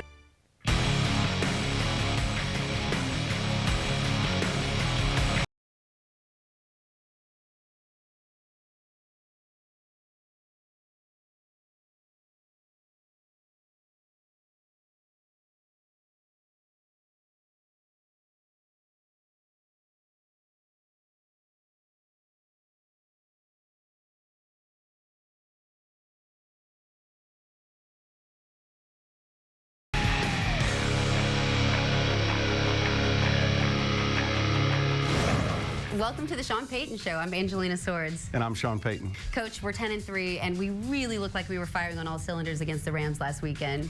You know, Angie, one of the things we felt going into that game was St. Louis was a much improved team from a year ago. The team we played a year ago really struggled in a lot of areas, and they played us close. But this team that we played this past weekend was better in so many areas defensively. They've got a young quarterback, and we were able to do a great job not only with our third down conversions, but defensively we came up with some key stops, some key turnovers, and we put together one of our better games, special teams, offense and defense. Well, let's take a look at some of those highlights in our recap. It would be easy to take the 6-6 St. Louis Rams lightly. It would also be a mistake. These two teams have sort of swapped identities in the last few years. It's now the Saints' high-powered offense that's the greatest show on turf, and it's the Rams who rely on the Saints' old way of winning. The Rams have topped 30 points twice this season. The Saints have done so 5 times, including the last 4 games in a row. 5 in a row over 30 should produce 6 in a row in the win column. 3rd and goal from the 5. Resets Reggie Bush. Fakes the draw to him. Throws back in the end zone. Leaping grab. Caught by Colston for the touchdown. And with Saints open the scoring with an impressive drive to begin this contest. Here's a handoff to Jackson. And Jackson with some running room breaks the tackle. Up to midfield. Grabs the ball. Ball's free on the turf.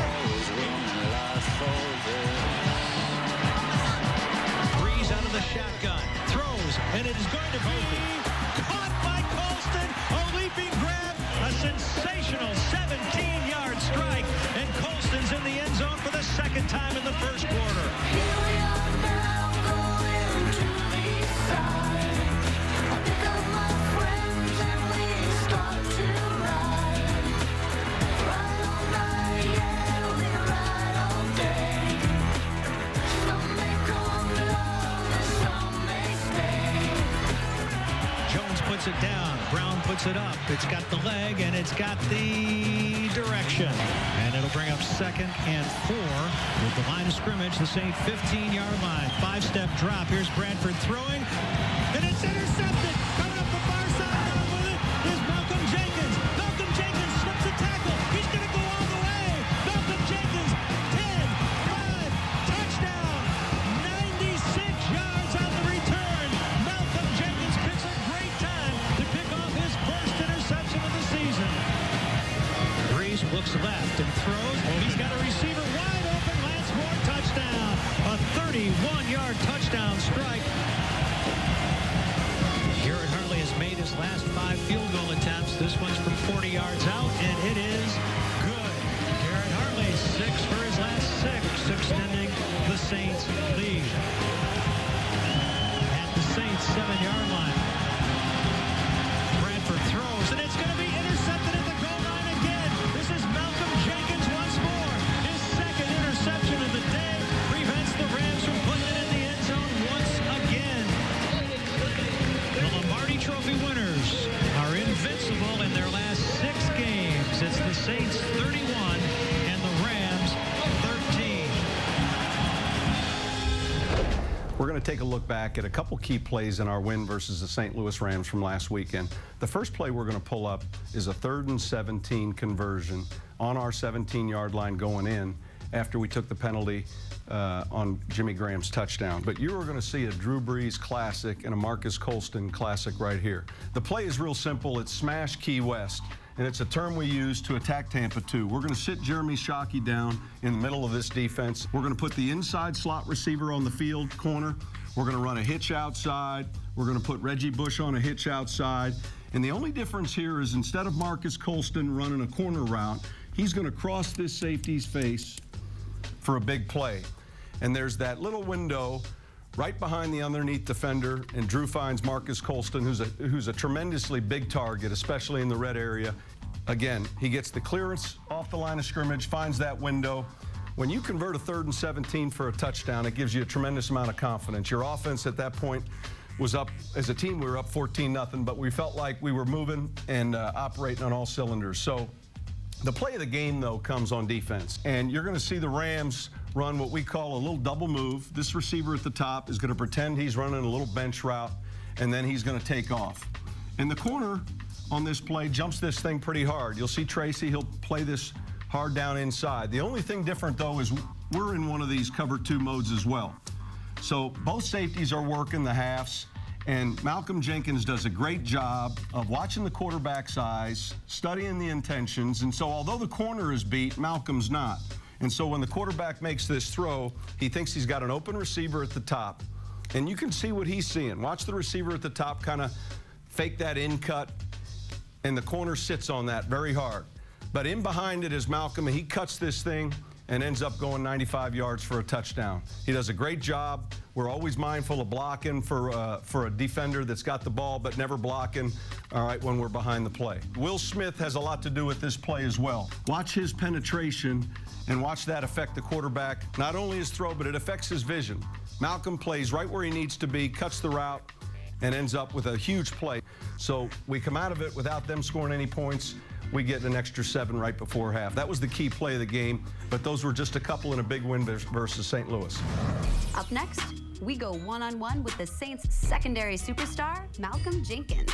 I think the main thing, which has really been shown this year, is just versatility. The Sean Payton Show is brought to you by Emancipated, the most talked about show on CMT. Check out bonus scenes at CMT.com. The line of scrimmage, the same 15-yard line. Here's Bradford throwing.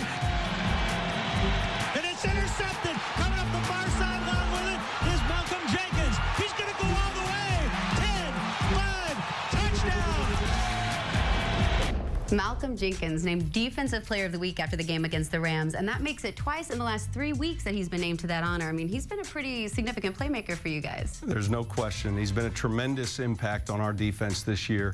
And really, right before our eyes, we're watching the evolution of a young player move to an elite level safety. He plays down low in the nickel. He plays on the back end of our coverages.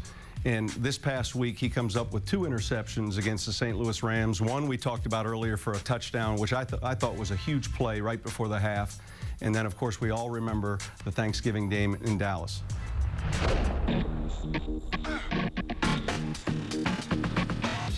I had about, I think, 85 text messages on my phone when I turned it on after the game. You know, everybody from high school coaches, from, you know, friends back home, you know, because everybody watches the Thanksgiving Day game. So, you know, everybody saw it. And, you know, a lot of people said, oh, I had money on the game and you saved it. You know, thanks for it. And I know what it looked like, but for me, it had the potential to probably be one of the worst plays I've made, you know, in my career because, you know, he ran a slant, but for some reason I was running full speed to a fade that he didn't run, and that's why, you know, that he even broke free like that. So then all I could do was run and try to chase him down, and I saw Tracy Porter, you know, chasing him from the other side, and that's what he saw. And once he switched the ball in the left hand, that's all I could think about was get the ball out, and we practiced stripping probably every day in practice, and so it was kind of a natural reaction to go after the ball, and it came out and kind of stayed in my hands. So I probably, every time somebody comes up to me and say, "Oh, you won us the game," I say, "No, Tracy won us the game," and Drew Brees, because if Tracy doesn't, you know, run and give the effort that he gave, then, you know, Roy Williams could just run to the pylon and just outrun me, or he keeps the ball in his right hand, and I just make a regular routine tackle, and the game's pretty much over. So there's some other things that help us win that game. Jim Tressel, you know, he's a great guy, and, you know, a lot of the things that I've learned over the past years and plays I've made are really a testament to what he's taught us. Probably got three Buckeye leaves for that particular play. You know, the cool thing what we do is we try to fill your helmet up, but it looks good when you fill up one side. I think my senior year, I might have had 63. I almost filled my helmet up. I think the two main people who impact how I study and how I prepare day to day is probably Roman Harper and Darren Sharper. Darren, you know, because he's been kind of coaching me up to play the free safety position with my new transitioning over, and I think he's been, you know, a big piece in how fast I've caught on to it. And then, you know, being able to play with Roman alongside of Roman, me and him, you know, we communicate all the time. We watch the film together, and kind of definitely have formed a relationship on the field because, you know, us two are really in charge of the secondary. I think the biggest thing is just everything has been easier from a mental standpoint. I think last year I was really learning on the run the whole season and never really caught up until the Super Bowl was the only time I really felt like I was ahead of the pace, you know, and I think coming into this year, even with playing a new position, everything slowed down, even from just the daily work week. You know, it's not tiring me out. I know what my routine is. I do it, you know, every week the same. And then the game has just slowed down so much tremendously from last year where everything I was reading, and now I'm anticipating things and making some more plays. I think the main thing, and which has really been shown this year, is just versatility. Just being able to move me into pretty much any position in the secondary and know that, you know, I can hold my own and produce. Gives us a lot of, you know, flexibility with packages and you know, whatever, because one play I might be at the free safety, the next play I might be at the nickel. If something happens, I can go play corner. I started 2 games at corner for us this year, and I think whenever you have a guy who can be solid at a bunch of positions, you know, that's sometimes more valuable than a guy who's great at one position. What I'm really just trying to work on now is being great at all those positions. You know, it's hard to kind of juggle them all, but I think the coaches do a good job of getting me prepared. It's a long season, and you know, we're in the last quarter of it, and really all we can do is take it 1 week at a time. You know, a lot of people are putting a lot of emphasis on that Falcons game. If we want to get to where we want to be later on in the season, we have to take it 1 week at a time. You know, I think everybody's going back to the drawing board. Everybody's hungry and trying to improve right now. Well, the Malcolm Jenkins Foundation is pretty simple. It's just helping kids that are at risk, that might not be doing well in school, as far as kids that are doing good in school, just to give them encouragement. My foundation is simply about helping those kids with education, telling them the importance of it, building a relationship with them as far as like a mentor, and so they can see positive, especially positive males, giving back to the community, and then just giving them the guidelines of how to be successful. Coming up, big man Jari Evans takes us out to lunch in the Big Easy. Cheesesteak versus po' boy. Which one would I go with? Sean Payton Show is brought to you by Hollywood Trucks, the #1 choice for entertainment transportation. I'm an adult.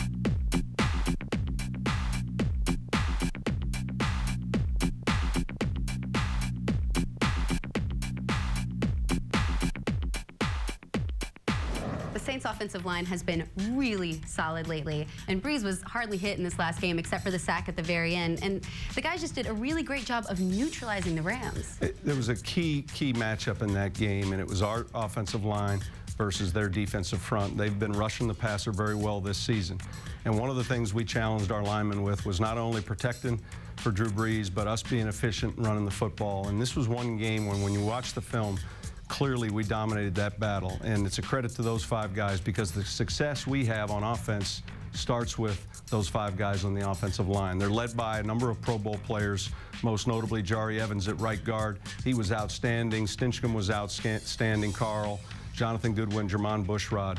But Jari Evans, a lot of people have paid attention to the penalties he'd had. Prior to that game, he really answered the bell. Well, Jari actually took some time off from protecting Drew Brees on the field and brought us down to the Warehouse District for lunch at one of his favorite restaurants in New Orleans. Hey, what's up? I'm Jari Evans here down in Warehouse District on my day off. About to eat at one of my favorite restaurants, Lucy's. Come on in.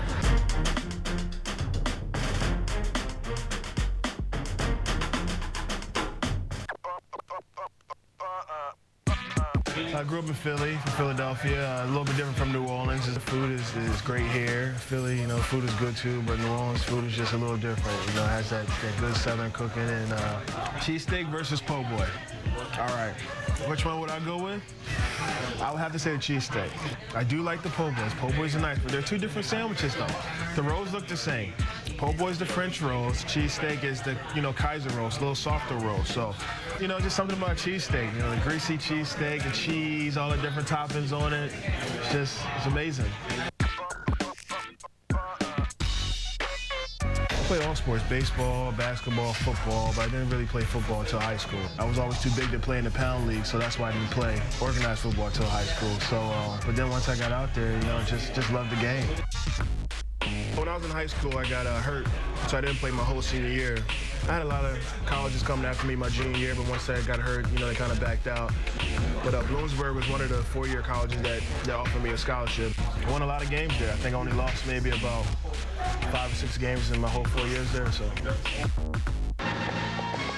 I got a phone call on draft day by Coach Payton of the New Orleans Saints, and he said, "We're going to take you." And it was kind of ironic because the Eagles had made a trade that year to get Hollis Thomas and Max Jean Gillis, and next thing you know, they swapped picks and they picked me. So 4 years later, we were Super Bowl champions. What I love about playing guard is just basically just being, you know, closer proximity, you know, to your defensive player. You're more in line. The tackle has a lot of space out there on the edges, so the guards, you know, you're right in line. You got somebody to your left and to your right. We have such a good group of guys on the offensive line. We all know each other very well. We hang out with each other, and you know, we win games with each other. Each and every play, you're always going to have contact. You're always hitting somebody, and it's always a physical game. And another thing is our coaching staff. I mean, Coach Payton, he's just so aggressive.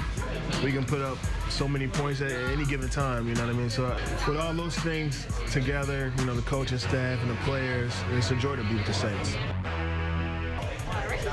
Cool, thank you. Wings just got here, great. Ready to chow down, go to work. One thing that you need to have, you know, behind you at quarterback, he's smart. He's going to get us in and out of the right play. We're very seldomly going to be in a bad play that's not going to produce positive yards for us. So that's one thing. Another thing is that, you know, he's a gunslinger. He's going to make plays. He's not afraid to, you know, to go deep down the field. He's not afraid to throw in the double coverage. He's not afraid to, you know, to make big plays. He's a big playmaker, and that's what he does, and that's what he's been doing. To have him behind us and to play with him is like, you know, you're never out of a game. You know, something magical is going to happen. He's going to produce it, and we're all going to produce it. We're all going to work together as a unit to get it done.